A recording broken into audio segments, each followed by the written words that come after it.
losing to Man United, and then I'm just looking at that Brentford game as well. Could be tricky for them. Yes, So won't be they easy. needed to stop that. Well, not that bad run. 100%, and they showed character as well. Going a goal down, electric atmosphere. Couldn't hear a word of the commentary on TV. It was that loud. And players stood up. McCoist. Yeah, of course they. But players stood up. Ekitike, great goal. Vert was a lot better. Van Dijk and Kanate, a lot stronger. Robertson come back in for Kirkes. He was very strong, got the first assist as well. So maybe that's something that going forward, Kirkes might be spending more time on the bench. Injured again. Yeah, groin injury, isn't it? But he wasn't really at it either out first half. No, but Gabby's that type of player that he's not a Haaland. Because remember Haaland, when City were struggling a bit, you're saying, what's Haaland? Is he putting himself about? He likes to just keep his position and doesn't get involved, doesn't do a Harry Kane come deep. Isak's a bit like that. He just keeps in his own territory. And if they're not on top, you don't see much of him. Yeah, but I thought Ekitike took his goal brilliantly out. Oh, beautiful. Great cut one. inside got like across, that. Yes. Got across the defender and then tucked it away. Slotted it home, yes. Yeah. I liked him first time I see him over here. Yeah, good player. But it's that same old story, isn't it? It's going to be asked all season. Why is Ekitike not playing, and why you put Isak in? When you pay 130 million for someone, you've got to play them. They're both, there's no doubt Isak's he's missed, funny enough, he's missed a couple of chances lately, but he is normally a great finisher. Oh, of course. It'll take time, definitely. Let's get a bit more on this and cross over to Daily Mail's Merseyside writer, Dom King, and everyone's talking about Mo on the bench. A very good morning, Dom. Good morning, Dom. Good morning, gentlemen. Are we well this morning? Yeah, Dom, we were saying that Liverpool needed that, didn't they? Big style. Oh, they did, yeah. It's just settled things down a little bit. I wouldn't go too overboard yet, though, Al. I think a bigger test is obviously Saturday night at Brentford, and I think Arne Slot would be looking for a 1-0 win. I think that would be the sign that they're starting to get back into gear. They're still conceding. They shouldn't have conceded to a team like Frankfurt last night. Let's if we're going to be brutally honest about it, Frankfurt are not going to carry much weight in the Champions League. Did really well to qualify, but they're not going to be troubling any of the big teams. And yet Liverpool still conceded against them, so that's something that needs to be addressed. Dom, over the past few weeks, I've been thinking at times sloppy Liverpool with a passing, and also I'm like, I can't believe I'm saying this. A bit of lack of urgency at times. But it's something they've got to address. They've got to get that high tempo going again. Yeah, you're absolutely spot on.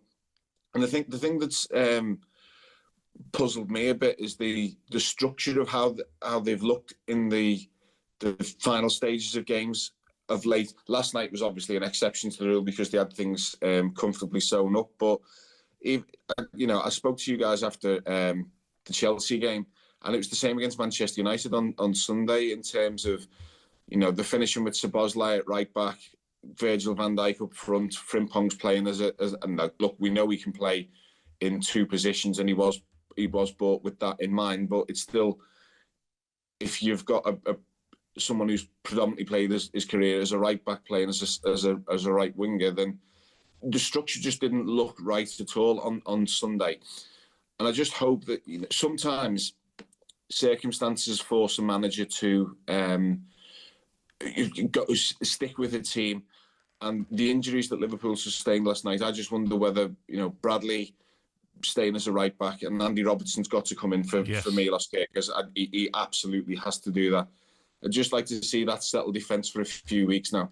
Dom. And maybe that will settle things down. Yeah, Dom, I agree with the goal. I was watching it and I was like, you can't be scoring from there. Vert loses the ball high up, no problem. It happens. 4-5 passes, it's a goal. Too easy. Liverpool midfielders not getting a footing. Too easy to get the shot off as well. But more importantly, Mo Salah's face when he was coming on, Dom, I mean, he did not look happy after the game as well. And do you understand it to a certain degree, what is given to that football club, why he would be so angry at being benched? Yeah, look, I mean, Mo pulling a face when he's been on the bench, to me, isn't anything new. I mean, I've been watching him for 8 years. Mo's very expressive in terms of how he's feeling. He wants to be on the pitch every single minute. he's obsessed with records, his personal records. He's obsessed with winning. But look, you two know better than anyone. If you're a professional footballer and things aren't going as you want them to at this moment in time, and you're not getting to the standards that you expect of yourself, you're not going to be good company. It's a simple fact of life. That's how it is at the minute. Look, he had a good spell away with Egypt, didn't he? And he helped Egypt qualify for the World Cup. And then it obviously didn't happen for him on Sunday. Last night on the bench, it was the right decision for him to be on the bench. And then he came on and he had that tendency that I've seen it before, where he almost goes into overdrive, thinking, "Well, I'm going to score tonight. No matter what, I don't care who's around me, I'm scoring." It never happened. He's created a talking point for himself. But would you put it against him to score at Brentford on Saturday night? You wouldn't. So that's why you have to be careful with how you're analysing Mo Salah. Look, we all know he hasn't had the beginning of the season that he would have wanted. I think there's things in the background we've spoken about before that, you know, there's been changes. There's still, you know, there's been the upset, the tragedy. I think there's still things playing on his mind. That's not an excuse. It's just a fact. It's a simple fact of life, of the way he's probably feeling at the moment. But I wouldn't be worried in the long term. I just wouldn't about him, because he's too committed. He's too professional, and he's too good. Yeah, just to finish with Dom on a big positive, Ekitike took his goal beautifully, didn't he? He's fabulous. Do you know what? You can tell the players that are going to be good for Liverpool, the ones that they've brought in historically, because they hit the ground running. Think of Suarez, Sami Hyypiä, Xabi Alonso. When they came in, you kind of knew within 2 games what they were going to be contributing. This lad's brilliant. He's absolutely brilliant. When he came on against Manchester United, everything about the tempo of the game changed.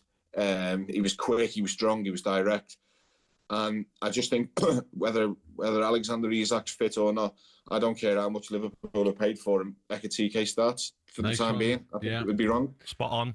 Dom, thank you. Thank you, Dom. There you go, Always Dom King from the Mail. Good luck at Brentford. Ekitike, after a couple of games, I thought, I like this guy. I like his attitude. He's got something about him.